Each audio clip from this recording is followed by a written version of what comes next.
गावाकडच्या 50 बातम्या या बुलेटिनमध्ये स्वागत. सुरू करूया वेगवान स्वरूपातल्या बातम्यांना. भाजपची राक्षसी भूक शहरातील परिस्थिती बिघडवत असल्याची टीका अजित पवारांनी केली. गेल्या 9 वर्षांमध्ये शहर वाहतूक कोंडीच्या विळख्यात अडकलेला आहे. भोसरी परिसरात अधिकच्या दराने कामं दिली जात आहेत. याचमुळे काहींच्या संपत्तीत वाढ झालेली आहे असं म्हणत नाव न घेता महेश लांडगेंवर अजित पवारांनी टीका केली. उद्धव ठाकरेंनी कार्यकर्त्यांना मार्गदर्शन केलं. मुघलांबरोबर लढाई झाली तशी मुंबई महापालिकेची निवडणूक लढायची. सूर्याजी पिसाळवर आजही गद्दारीचा टिळा आहे. सूर्याजी पिसाळ जसा 400 वर्ष लक्षात राहिला तसं मिंधे लक्षात राहतील असं म्हणत ठाकरेंनी एकनाथ शिंदेंवर निशाणा साधला.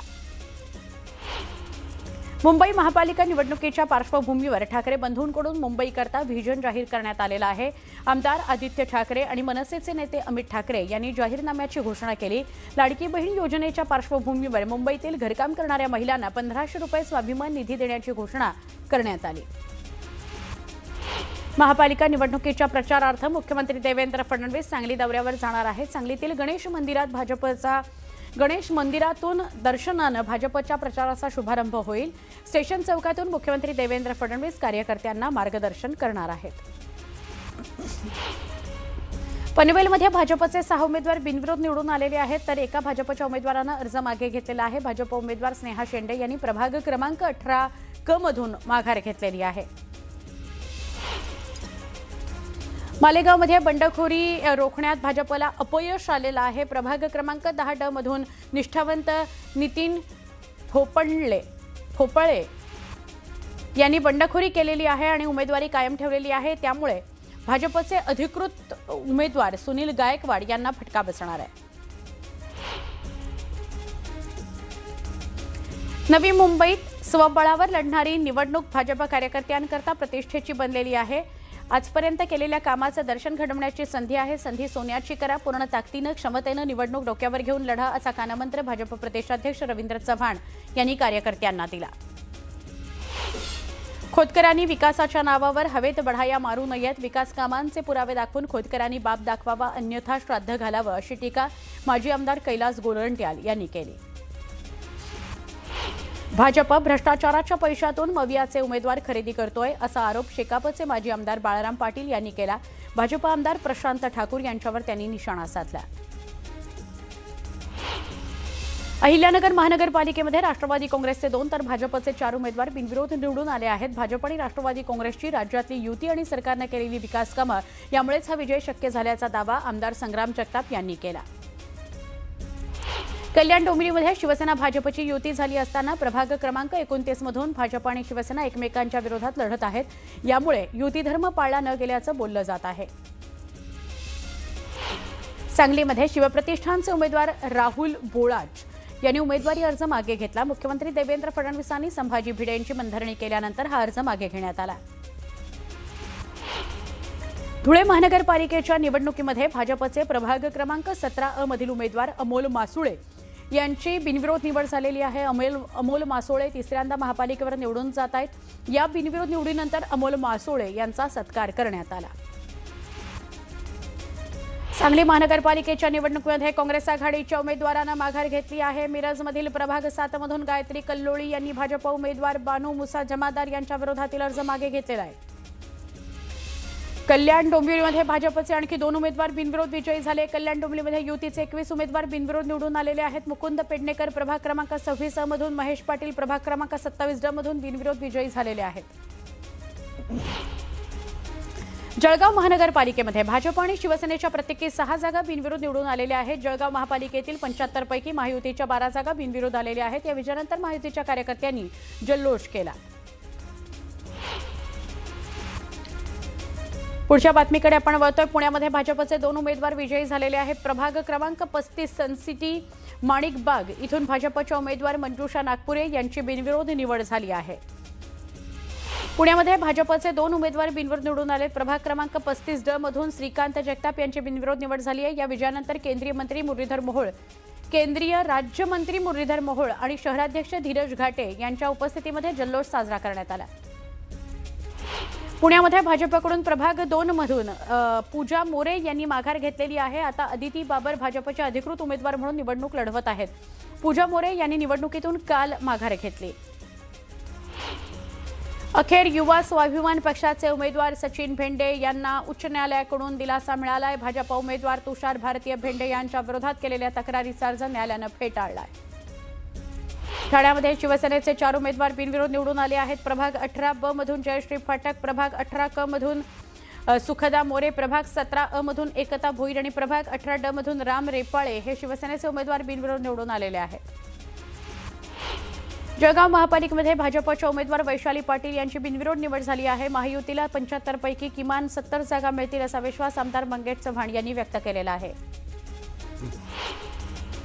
पिंपरी चिंचवड महापालिका निवडणुकीमध्ये प्रभाग क्रमांक 10 ब मधून भाजपच्या उमेदवार सुप्रिया महेश चांदगुडे या बिनविरोध निवडून आलेल्या आहेत। याआधी रवी लांडगे यांची बिनविरोध निवड झाली आहे। उल्हासनगर महापालिका निवडणुकीच्या प्रभाग क्रमांक 15 मधून राष्ट्रवादी काँग्रेसच्या उमेदवारांनी माघार घेतलेली आहे। उल्हासनगरमध्ये अजित पवारांच्या 3 उमेदवारांनी माघार घेतली असून भाजप उमेदवारांच्या पराभवाकरता खेळी सुरू आहे। मी पहिला महिला पोलीस महासंचालक बरोबर आहे। याच्या पूर्वी मी DGSSB होती। ते पोलीस महासंचालक फक्त पोलीस महासंचालक असतात, महिला पुरुष नसतात। हे पोलीस महासंचालकची पोस्ट जेंडर न्यूट्रल आहे, काम सारखं आहे आणि तो कामामुळे मला जे काही काम करण्याची संधी मिळाली याचा मला अभिमान आहे। धन्यवाद।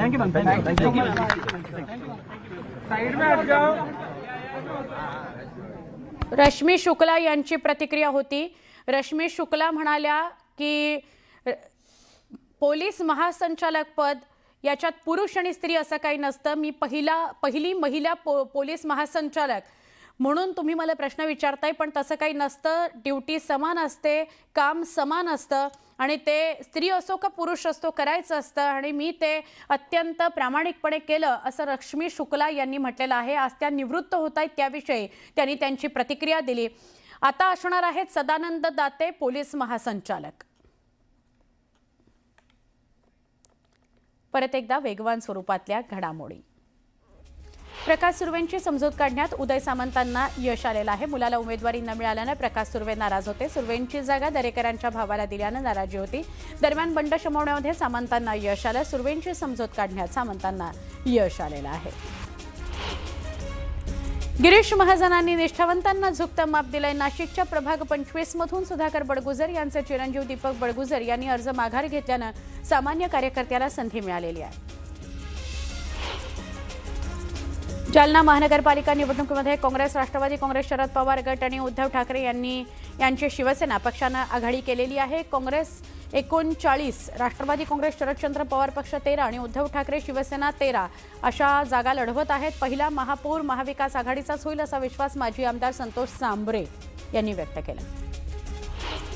धाराशिवसह लातूर, बारामती, यवतमाळ या 4 विमानतळांच्या विकासाचा मार्ग खुला झालेला आहे। महाराष्ट्र औद्योगिक विकास महामंडळाच्या अखत्यारीत असणारी 4 विमानतळ महाराष्ट्र विमानतळ विकास कंपनीकडे हस्तांतरित करण्यात आलेली आहेत। महाराष्ट्र विमानतळ विकास कंपनी या 4ही विमानतळांचा कायापालट करणार आहे। नगरपालिका निवडणुकीमध्ये यश मिळाल्यानं निकालानंतर फक्त 10 दिवसांमध्ये अपप्रवृत्तीनं पुन्हा तोंड वर काढलेलं आहे असा आरोप आमदार अनिल पाटील यांनी केला। गेल्या 6 वर्षांपासून मी आमदार असताना माजी आमदारांचे अपप्रचार बंद केले होते असा दावा त्यांनी केलाय। अंबरनाथ नगर परिषदेच्या नवनिर्वाचित नगराध्यक्ष तेजश्री करंजुले पाटील यांनी आपल्या नगराध्यक्ष पदाचा पदभार स्वीकारला। भाजप नेत्या चित्रा वाघ, आमदार किसन कथोरे, आमदार कुमार आयलानी यांच्या उपस्थितीमध्ये त्यांनी नगराध्यक्ष पदाचा पदभार स्वीकारला। अंबरनाथ नगर परिषदेमध्ये शिंदेची शिवसेना ही सगळ्यात मोठा पक्ष ठरलेली आहे। उल्हासनगर महानगरपालिकेच्या निवडणूक विभागानं शहरभर जनजागृती करण्याकरता कंबर कसली आहे। बॅनर लावलेले आहेत, मात्र या बॅनरवर जो मराठी कलाकार मतदानाकरता जनजागृती करतोय त्याच्या बोटाला चुकीच्या ठिकाणी शाई लावल्याचा फोटो टाकण्यात आलेला आहे। त्यामुळे महापालिकेच्या या बेजबाबदार कार्यप्रणालीवर शहरभरातून मोठ्या प्रमाणात टीका होते आहे। नवी मुंबईतील APMC बाजारामध्ये वोकल फॉर लोकल या उपक्रमाचं आयोजन करण्यात आलं होतं। Grain, rice and oil seeds merchant असोसिएशनच्या वतीनं हा उपक्रम राबवण्यात आला।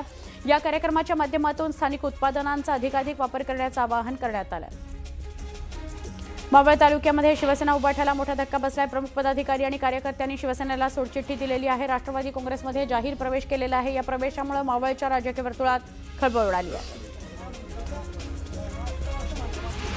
अहिल्यानगर महानगरपालिकेची निवडणूक रंगतदार होण्याआधीच केडगावमध्ये मोठी खळबळ उडाली. माजी काँग्रेस जिल्हाध्यक्ष भानुदास कोतकर यांनी अचानक माघार घेतली. चर्चांना उधाण आलं. त्यांच्यातील राज्यातील एका मोठ्या नेत्याचा दबाव त्यांच्यावर होता अशी चर्चा नगरमध्ये सुरू आहे. अशातच या प्रभागात तरुणांनी एकत्र येऊन पॅनल उभारलेला आहे. अकोल्याच्या पातूर अकोला रोडवर रस्ता ओलांडताना 6 ते 7 महिन्याच्या बिबट्याचा मृत्यू झाला. बिबट्याच्या उजव्या पायाला गंभीर जखम झालेली आहे. राज्यात मनपा निवडणुकीचं वारं वाहत असताना जिल्हा परिषद निवडणुकीकरता शिवसेनेची तयारी सुरू आहे. उपमुख्यमंत्री एकनाथ शिंदेंच्या आदेशानं ज्या जिल्ह्यात महापालिका निवडणूक नाही अशा ठिकाणी शिवसेनेकडून मिशन झेडपी मोहीम हाती घेण्यात आली आहे.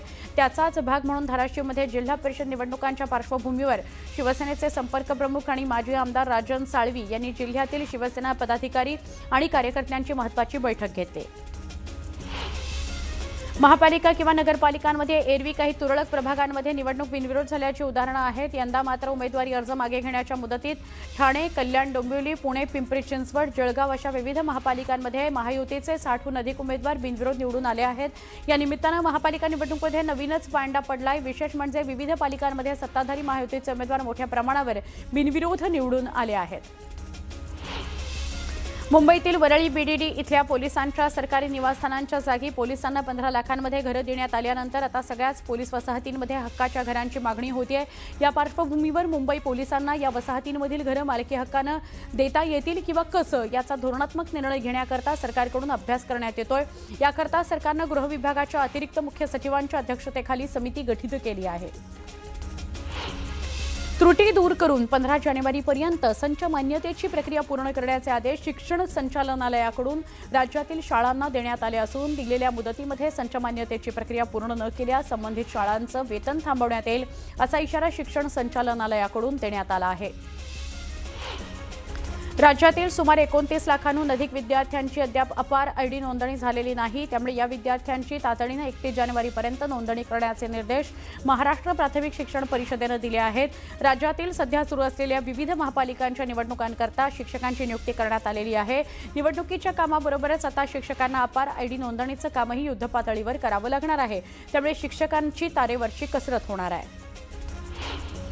महापालिका निवडणुकीमध्ये मतदारांनी मोठ्या संख्येनं मतदानाचा हक्क बजवावा याकरता मुंबई महापालिकेनं जनजागृती मोहीम हाती घेतली. जनजागृतीचा एक भाग म्हणून मुंबई महानगरातील मुख्य रस्त्यांवर मतदानाविषयी संदेश देणारे मोठमोठे होर्डिंग झळकवण्यात आलेले आहेत. राज्यात 2025 मध्ये सुमारे 32.78 लाख नवीन वाहनांची नोंदणी झालेली आहे. 2024च्या तुलनेमध्ये 13.55% ही वाढ झालेली आहे. यामध्ये मुंबईला मागे टाकून पुण्यामध्ये 3.31 लाख नवीन वाहनं खरेदी करण्यात आलेली असल्याची नोंदणी परिवहन विभागाच्या आकडेवारीवरून समोर आलेली आहे. पश्चिम रेल्वेच्या ग्रँड रोड ते मुंबई सेंट्रलच्या दरम्यान अप आणि डाऊन धीम्या मार्गावर शनिवारी रात्री 11 ते रविवारी दुपारी 12 वाजेपर्यंत ब्लॉक असणार आहे. या भागातील पूल क्रमांक 5च्या रिगर्डरिंगचं काम करण्यात येणार आहे. परिणामी 145 लोकल रद्द करण्यात येणार आहेत. राज्यातील नर्सिंग अभ्यासक्रमाच्या जागांमध्ये गेल्या 3 वर्षात झालेल्या भरमसाठ वाढीचा फटका प्रवेशाला बसला. यंदा नर्सिंग अभ्यासक्रमाच्या तब्बल 34% म्हणजेच 5,573 जागा रिक्त राहिल्या आहेत. त्यातून ग्रामीण भागातील आणि तालुका स्तरावरील नर्सिंग कॉलेजच्या अडचणींमध्ये वाढ झालेली आहे. सोनं चांदीचा भाव पुन्हा वाढू लागला आहे. शुक्रवारी चांदीमध्ये 2,500 रुपयांची वाढ झाली. त्यामुळे चांदीची किंमत 2,38,000 रुपयांवर गेली तर सोन्याच्या भावात 900 रुपयांची वाढ झाली. 1,34,700 रुपयांवर चांदी पोहोचली. वैवाहिक संबंधांमध्ये कटुता निर्माण झाली असताना पतीने पत्नीवर आर्थिक वर्चस्व गाजवणे ही बाब क्रूरता म्हणून गणली जाऊ शकत नाही असा महत्त्वपूर्ण निकाल सर्वोच्च न्यायालयानं दिलाय. फौजदारी खटल्यांचा वापर हा वैयक्तिक सूड उगवण्याकरता किंवा हिशेब चुकता करण्याचं साधन बनू नये असं न्यायालयानं म्हटलं आहे. राज्य परिवहन महामंडळानं सप्टेंबर ते डिसेंबर 2025 या कालावधीमध्ये 2,24,82,000 ऑनलाईन तिकीट विक्री केली. याद्वारे महामंडळाला 303,65,00,000 महसूल मिळाला. सर्वाधिक ऑनलाईन विक्री डिसेंबरमध्ये झालेली आहे. भारतामध्ये युनिफाईड पेमेंट्स इंटरफेस म्हणजेच UPIचा वापर सातत्यानं वाढत आहे. 2025च्या अखेरच्या महिन्यामध्ये डिसेंबरमध्ये UPIनं व्यवहारांची संख्या आणि व्यवहार रक्कम या दोन्ही बाबतीत नवा विक्रम केलेला आहे. नॅशनल पेमेंट्स कॉर्पोरेशन ऑफ इंडियाच्या आकडेवारीनुसार डिसेंबरमध्ये UPIवर एकूण 21.63 अब्ज व्यवहार झालेले आहेत. नाशिकमध्ये पुन्हा एकदा माघारीच्या दिवशी भाजपच्या 2 कार्यकर्त्यांमध्ये फ्रीस्टाईल हाणामारी झाली. प्रभाग क्रमांक 31 मधून भाजपकडून इच्छुक असलेले देवानंद बिरारी हे त्यांची पत्नी वंदना बिरारी यांच्यासोबत अपक्ष फॉर्म मागे घेण्याकरता आलेले, तेव्हा भाजपचे अधिकृत उमेदवार बाळा शिरसाट आणि बिरारी यांच्यात फ्रीस्टाईल हाणामारी झाली. छोटासा ब्रेक घेऊया. पहा फक्त न्यूज 18 लोकमत.